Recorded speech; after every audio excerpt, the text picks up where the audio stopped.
In the last episode, Deej was knee-deep in cocaine and hookers in the back of the RV of debauchery, all the way to TJ.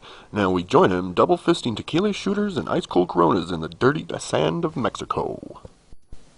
Hey, all you cats and dogs, it is Deej, and I got this ass-kicking team deathmatch game for you here where I stomp a mud hole in these kids. If you're here for my cock-slapping team deathmatch Russian gameplay, you can just get the fuck out, because this is what I like to call the lockdown. I ain't camping, it's kind of camping, but it ain't sitting in a corner watching a goddamn door. What I like to do is get a goddamn building and lock it the fuck down. Anyway, that's a little intro to this video. It ain't really about the video, it never is with me, but what I'm bringing you today is volume 2 of my RV of debauchery Mexico trip. It was awesome. The coolest thing about the first day was finally getting to meet everybody that I worked with for years. There was one guy that I knew that I met him prior to the show, but like even the guy that invited me, I never met him in person. It was awesome to get to finally hang out with these guys. There was a lot of people there. Well, there was a little over 100, but I don't think 150. But it was more of a social gathering than a business thing. I mean, I was slapping skin with millionaires, shaking hands with lots of people that I had heard of, but never met. And then we were all there in our flip flops and shorts, just having fun, just swilling margaritas. It was awesome. There's people all over the world. There was one guy that I really wanted to meet from Australia. Really cool accent. He was a big burly dude, big hairy chest. There's a little story about him later. Crazy people. It was really awesome. Just pillars within the adult industry. It was amazing. The first day though, wasn't too eventful. It was like everyone was just getting off the bus, getting their rooms and stuff like that, because we basically rented out the resort we were in. There was a couple other people there. There was a guy that was he had one, I don't know what to call it. He had a big giant fan and a parachute, and he'd take you on rides around the beach, That was really cool. It's like parasailing, but with a fan. Yeah, there was rotisserie pigs being barbecued. There was margaritas and tequila, and midgets.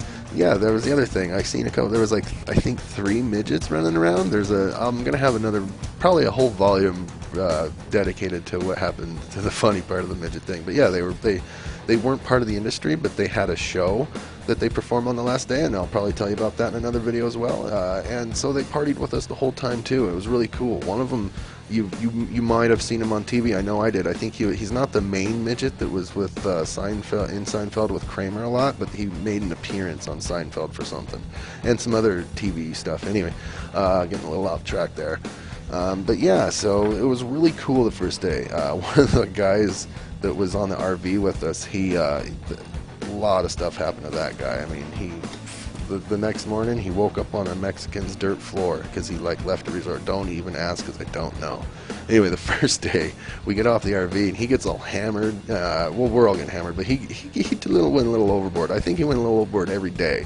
Anyway, we ended up, he passed out in a lawn chair, so we duct taped him to it. And before he knew what was going on, he was all connected to it. And people took turns teabagging him. The Aussie guy with the big hairy chest and everything, the guy that drove the RV, we're all teabagging him. It was pretty funny. I got some pictures of it, but I probably shouldn't post things like that, because I'm still friends with some of these people. That guy, he's no longer anywhere near the industry, so I mean, I could probably do that, but I see other people teabagging him. Really weird. Yeah, he woke up a little irritated, but what the hell is he going to do? He's all duct taped to it. Anyway, what else can I get into? There wasn't really much for the rest of that day. All the cool shit was the rest of that night. As soon as the night fell, we started a bonfire. Again, we were still cooking pig. The bonfire got a little out of control, but we're out on a Mexico beach, so there's really not a whole lot of law there. We ended up burning chairs. There was plastic chairs. We're just oh, throw it all on there. We got into a marshmallow fight. I guess that's some sort of tradition. The guy that invited me started it or something. I'm not too aware of it, but I definitely got in on it, throwing marshmallows to everybody. But yeah, a lot of weird stuff that night. Just running around, meeting everybody. The Aussie, he was so hammered. That guy, I think he was all coked up or something too. And he was stripping, getting naked, big hairy dude, just running around naked, right? Someone had some chicken hatties out in the middle of it's this street between all of our bungalows at this resort. He's out there just fucking the chicken hat and all kinds of stuff. He eventually climbed up their pole, because they're flying the Mexican flag there. He climbed up there and stole it naked. How the hell you shimmy a fucking flagpole naked is beyond me. I guess he stole the flag. I mean, that's a big offense, actually. He stole it and then flew back to his country with it. I'm pretty sure there's something wrong with that.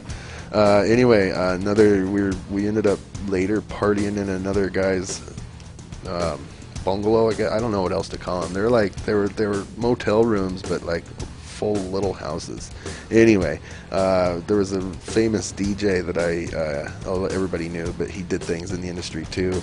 He was on a phone walking around, blah blah blah, and we're all just in the one room partying, drinking, yada yada. And it scared the shit out of me. It was like 5 feet behind me. He walks through a fucking window while he's on his phone, just like blah blah blah, crash, boom, bang. A big shard of it fell and cut his calf. I mean, it was pretty damn serious. It was crazy. I ended up going back out to the bonfire area, and it was kind of by my bungalow, because again, the guy that invited me that I was bunking up with, he kind of started the thing.